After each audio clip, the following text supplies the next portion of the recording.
Hello students, myself Mr. Shu. In this video I am going to explain you chapter number 6.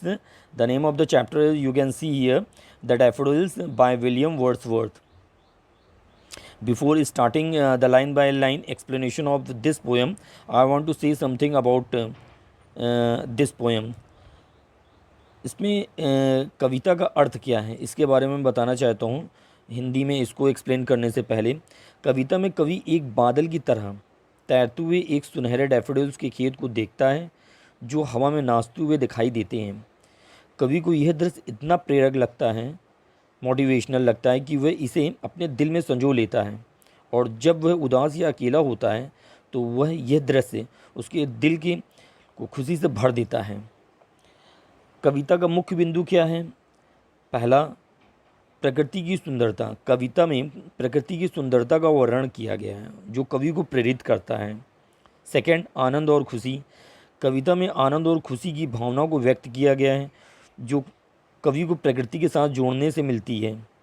Third, एकांत और स्मृति।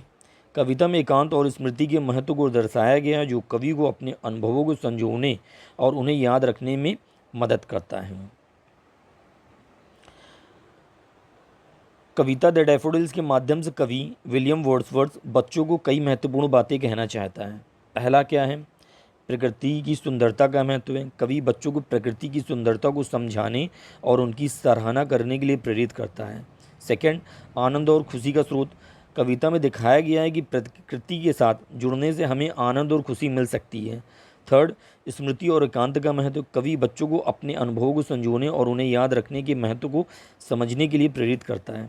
Fourth, प्रकृति के साथ जुड़ने का महत्व। कविता में दिखाया गया है कि प्रकृति के साथ जुड़ने से हमें शांति और सुकून मिल सकता है।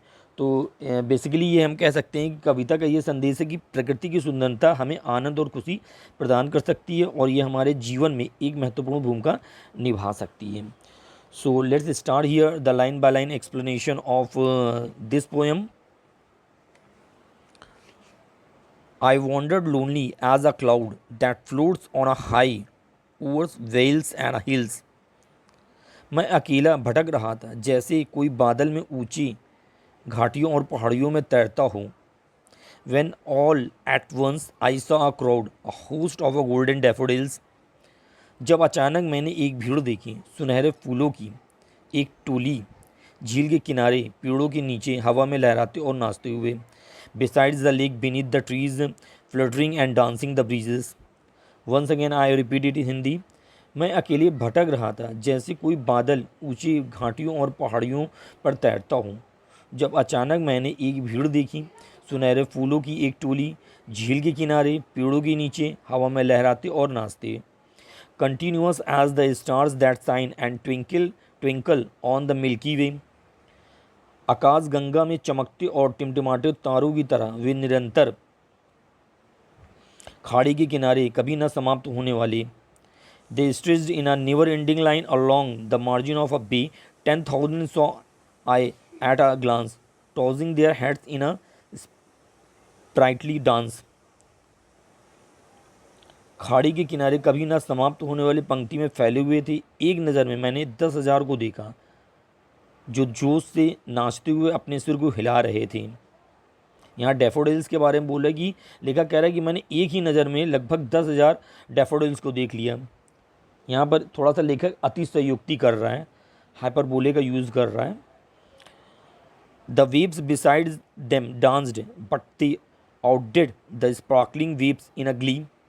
उनके पास लहरें नाच रही थी लेकिन वे खुशी में चमकती लहरों को मात दे रही थी। A poet could not but be gay.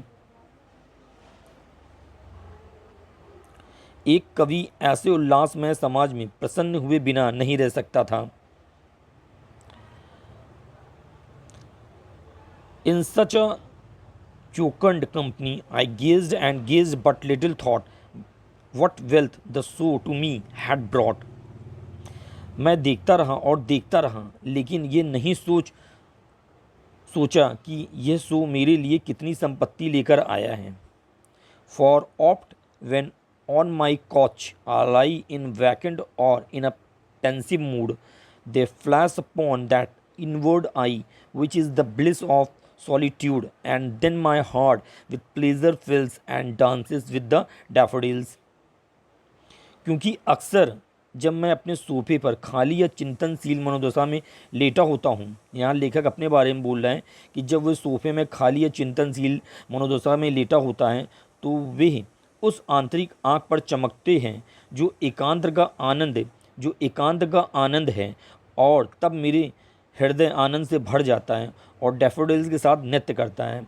यहाँ लेखक बता रहा है कि जब वो कभी भी लोनली होता है, एकांत दशा में होता है, लेटा होता है अपने कमरे में सो रहा होता है, तो उसको उसकी आँखों के सामने वो डैफोडिल्स के दृश्य उसके आँखों के सामने वो नज़र आने लगते हैं, जो उसके हृदय को आनंद से भर देता है।